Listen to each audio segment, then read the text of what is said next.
Hey, Change Agents, and welcome to another episode of Change Agents TV. It's Tracy and Ty again. So today we're talking about the logic model framework. What is it, and how does it work? So Ty, you want to start? Framework is the ultimate word. You just said it, right?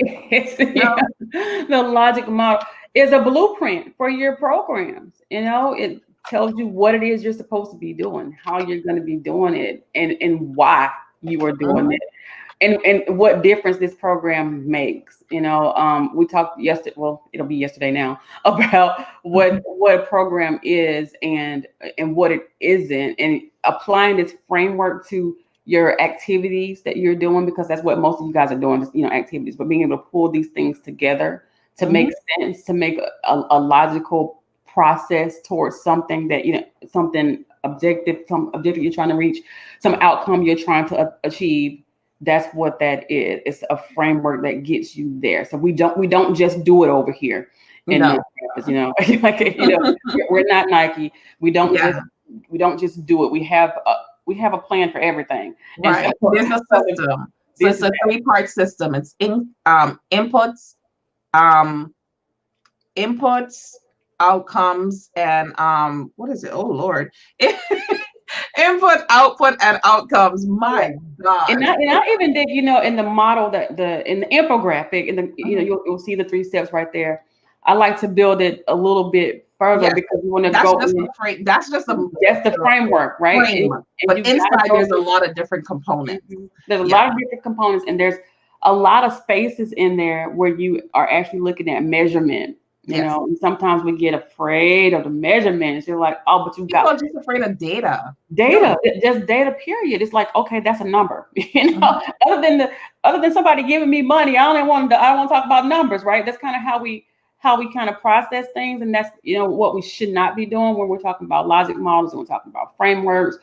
You have to be able to do it in steps, and those steps should equal some type of measurable outcome. Whether that's how many teachers do we need to promote to implement this program. That's a measurement, right? And those are some things that we miss. We just kind of like, oh, we need some teachers, and then I'll ask some of my clients, well, how many teachers do you need for this? We just need some teachers. Right. We don't know. Well, and if you just need some teachers, if you don't even have the measurable outcomes for the teachers, like, oh, we need we need this amount of teachers because we expect this amount of kids to be in the program, then how are the teachers? That means that your program probably has no evaluative processes for the teachers to determine whether or not they're effective at what they're doing. And that framework that you're talking about, that puts it together. So what are your objectives for your teachers? What are your objectives for your students? What are your objectives for the program in general? What are your objectives for the audience outside of your teachers and students? All these things that come into play when you're building this framework, so you can make this really pretty picture of what your program vision was. And you have all these little pieces, and then you're gonna put it all together. And you're like, oh, okay, now I know. This is what we're aiming for. This is what we're trying to do. And this is why we're trying to do it. And this is what we did. So even when you're going through these processes and these pieces of the framework, and you're climbing up this ladder, you're like, oh, okay. So you're not. It's like the Mario game. They have a little and you're jumping over these things, and you're getting these coins and points as you go along, and eventually you're gonna save the princess. That's the impact that you make, right?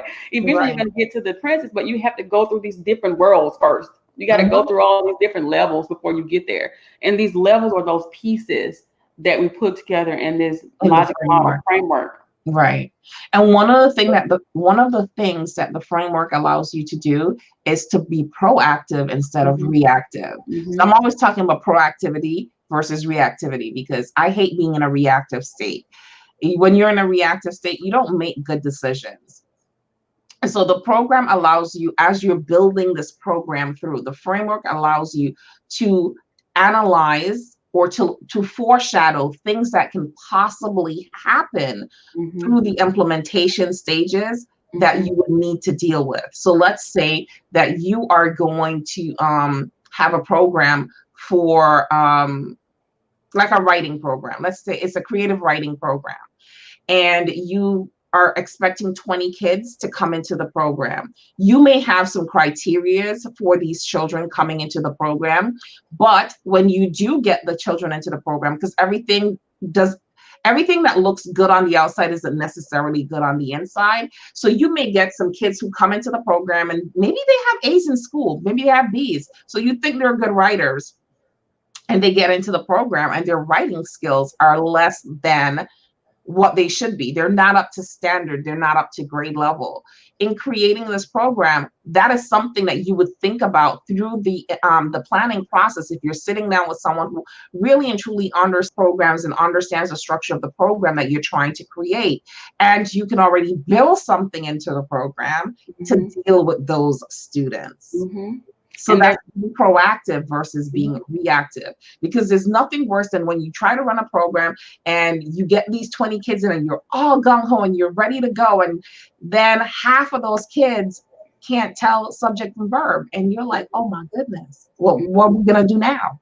We have to restructure this entire program on the fly to support these kids. But no, you have to think about these things before implementation. And this is all in the program planning stage. The formative evaluation, and we're going to deal a lot with evaluation. I think we're dedicating like a whole lot of time to evaluation in this mastery, because this is kind of they work together. You wouldn't know that something is needed unless you evaluate that, and you don't have to do a whole lot of troubleshooting and backpedaling and things when you do some types of evaluation up front. You have your process evaluation, you have your outcome evaluation, but you're gonna want to stop at certain points during your program implementation to even know whether or not what you're doing is working. It's a really, really horrible thing to be doing something for 5 years, and it not working. Yes. And when the American school system came on, I remember people were upset because they were saying, they're going to cut funding to stuff, and we're going to do this and that. And then, I read the little, the publication that they had about what they were going to be trying to cut. And a lot of those things that they were trying to cut was because those programs weren't meeting the objectives that the funder would have liked for them to reach, and we're definitely not reaching the objectives that they even said they were going to reach in their proposals. They're just doing it, right? They're just we got an after school program. Okay, so we meet after school. When that's what you do after school. We just meet after school. Okay, you tutor, and what's happening with that? We're just tutoring. You're just doing it, right? So when you got $20 million going into a program like that, and nobody's graduated from high school still, nobody can. People still ain't reading. ACT scores are still 5s.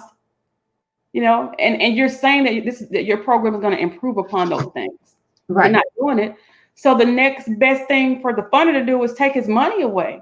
And build up another organization that can show effectiveness. That's going to do it. And a lot of we get upset a lot of times because we're not getting our funding, and they're discriminating against us. If you're talking about, if you're minority groups or whatever, because we're not getting the funding. And a lot of times, a lot of those issues lie within the evaluation components. They lie in whether or not and sometimes we can talk a good game. If you got a good grant writer, I promise you, if you got a good grant writer, they can talk some stuff. I'm telling you, and it'll look good. It will look so good that if I got $1 million, I want to give it to you, right?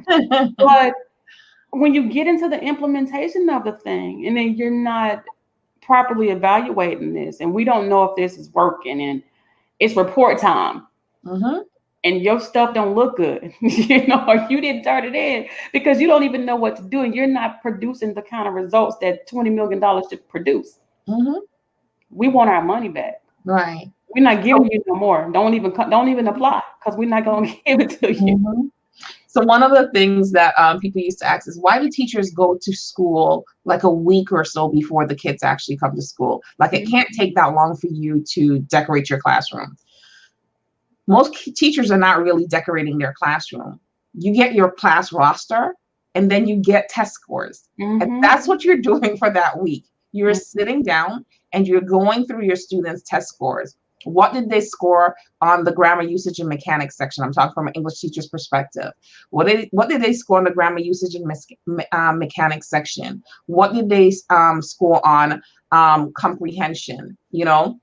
What did they score on vocabulary usage? That is what we're looking at. We're looking at the data, right? Because that data is what we are going to use to drive our teaching, our curriculum, the lesson plans that we create for the rest of the school year.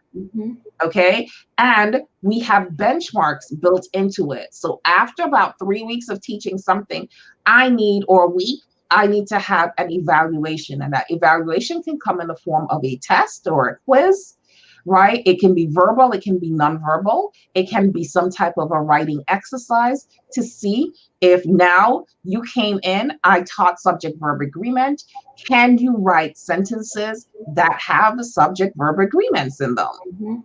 Or are you still making the same fundamental mistakes that you made that caused your test score to be so low? Okay, so these are the benchmarks. The same thing. I'm just giving you an analogy to show you how it relates back to programs. It's the same general consensus. You go to the doctor, you're sick. The doctor gives you some medication. Okay, like for me, I suffer from severe migraine headaches. I go to the doctor and I get